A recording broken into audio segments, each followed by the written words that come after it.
Саламатсыңар, кымбаттуу окуучулар. Бүгүн көтөрүлө турган тема алюминий жана анын касиеттери. Сабактын максаты алюминийдин касиеттери менен таанышуу, жаратылыш бирикмелерин жана ал бирикмелердин тиричиликте жана өнөр жайларда кандай нерселер жасалат, аны эмне максатта колдонобуз. Биринчи мезгилдик системада алюминийдин алган жана атомдук түзүлүшүн карап көрөлү. Алюминийдин мезгилдик системасында 3-мезгилде 3-группанын негизги подгруппасында жайгашкан. Алюминийдин катар номери 13, салыштырмалуу атомдук массасы 27. Электрондук энергетикалык деңгээлдер боюнча жайгашуу схемасы төмөндөгүдөй. Алюминий плюс ядросунун заряды плюс 13-кө барабар. Биринчи деңгээлде 2 электрон, экинчиде 8, үчүнчүдө 3 электрон, 5 электрон жетишпейт. Алюминийдин атомунун сырткы энергетикалык деңгээлинде 3 электрон болгондуктан алюминий бардык бирикмелеринде плюс 3 кычкылдануу даражасын көргөзөт. Мисалы, биринчи формулада алюминийдин оксиди, бул жерде алюминийдин кычкылдануу даражасы плюс 3. Экинчи формула алюминийдин гидроксиди, кычкылдануу даражасы плюс 3. Үчүнчү формула алюминийдин хлориди, бул жерде да алюминийдин кычкылдануу даражасы плюс 3-кө барабар. Андан кийин алюминийдин табигаттагы негизги бирикмелерин карайлы. Биринчи минерал топурактын негизги бөлүгүн түзгөн бирикме каолинит деп аталат. Мунун формуласы алюминийдин оксиди, көбөйтүлгөн 2 молекула силиций кремнийдин оксиди жана 2 молекула суу. Экинчи корун деп аталат. Мунун формуласы алюминийдин оксиди, кызыл рубин, көгүшү сапфир деп аталат. Үчүнчү минерал талаш паты же орто класс деп аталат. Формула калийдин оксиди, көбөйтүлгөн алюминийдин оксиди жана көбөйтүлгөн 6 молекула кремнийдин оксиди. Төртүнчү минерал боксит деп аталат, алюминий оксиди жана суу. Бешинчи минерал нефилин деп аталат.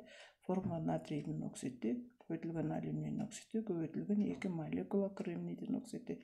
Жаратылыш бирикмелери боксит мындай түрдө, нефилин болсо мындай түрдө, анан геонезим ушундай түрдө. Андан кийин алюминийдин физикалык касиетин карайлы. Алюминий кадимки шартта күмүш түстүү, жылтырак, жеңил, ак металл. Тыгыздыгы 2,7 грамм сантиметр кубка барабар. Алюминийдин балкып берүү температурасы 660 градуска барабар. Ал эң ийилгич, ичке зымга чейин оңой чоюлат. Андан такталар жана фольга кагаздары жасалат.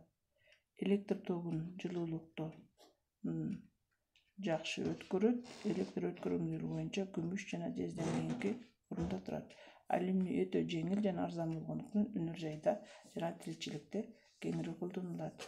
Кадимкидей бул жерден фольга кагазы берилген, анан электр зымдары көрүнүп турат. Химиялык касиеттери. Алюминий металлдар тиешелүү бардык касиеттерге. Алюминий амфотердик элемент, өзүнүн эрүү температурасы 660 градус болсо да, алюминийден жасалган буюмдар аталган температурадан жогорку температурага туруктуу. Себеби алюминийдин сыртынан жука кабыкча алюминийдин оксиди менен капталган. Эгерде оксиддик кабыкчаны сымаптын туздары менен сүртүп алып салса, кабыкча көбүлүп түшүп калат да алюминийдин кабыкчасынан тазаланат.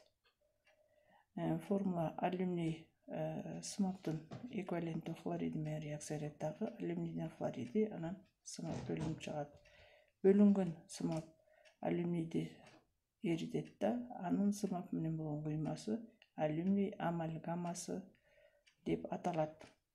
Амальгамаланган бетти пленка кармабайт, ошондуктан алюминий кадимки шартта суу менен реакцияга кирет. Алюминий суу менен реакция берет, алюминийдин гидроксиди пайда болот дагы, суутек бөлүнүп чыгат. Тазаланган алюминий жогорулатылган температурада жөнөкөй жана татаал заттар менен реакцияга кирет. Алюминий кычкылтек менен реакция берип алюминийдин оксидин пайда кылса, экинчи реакция алюминий хлор менен реакция алюминийдин хлориди пайда болот. Үчүнчүсүндө алюминий күкүрт менен реакцияга кирип, алюминийдин сульфиди пайда болот. Ошондой эле алюминий шылыштор жана кислоталар менен реакцияга кирип амфотердик касиетти көргөзөт. Алюминий туз кислотасы менен реакцияга кирет дагы алюминийдин хлориди, анан суутек бөлүнүп чыгат. Экинчи алюминий натрийдин гидроксиди суунун молекуласы менен реакцияга кирет дагы суутек бөлүнүп чыгат, анан натрийдин алюминаты пайда болот. Бул алюминийдин амфотердик касиетин көргөзүүчү реакция болуп эсептелинет. Алюминий металлдар электрохимиялык чыңалуу катарынан өзүнөн кийинки турган металлдардын тузунан калыбына келтире алат. Мисалы, алюминий жездин сульфаты менен реакцияга кирип, сульфат кислота калдыгын өзүнө кошуп алат дагы алюминийдин сульфаты пайда болот, анан жезди сүрүп чыгарат.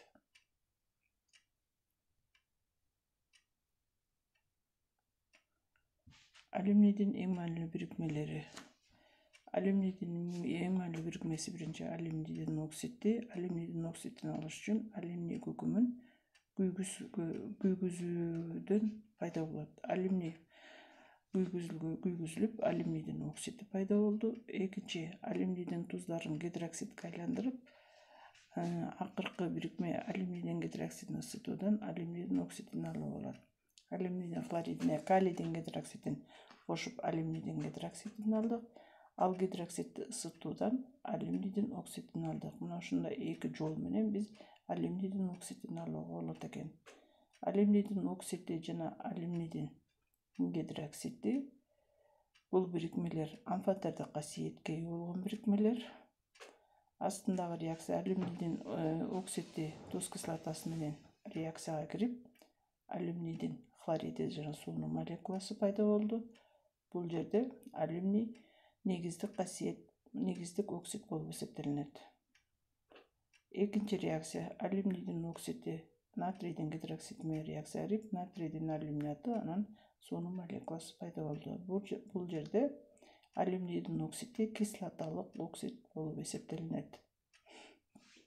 Алюминий жана анын бирикмелеринин колдонулушу.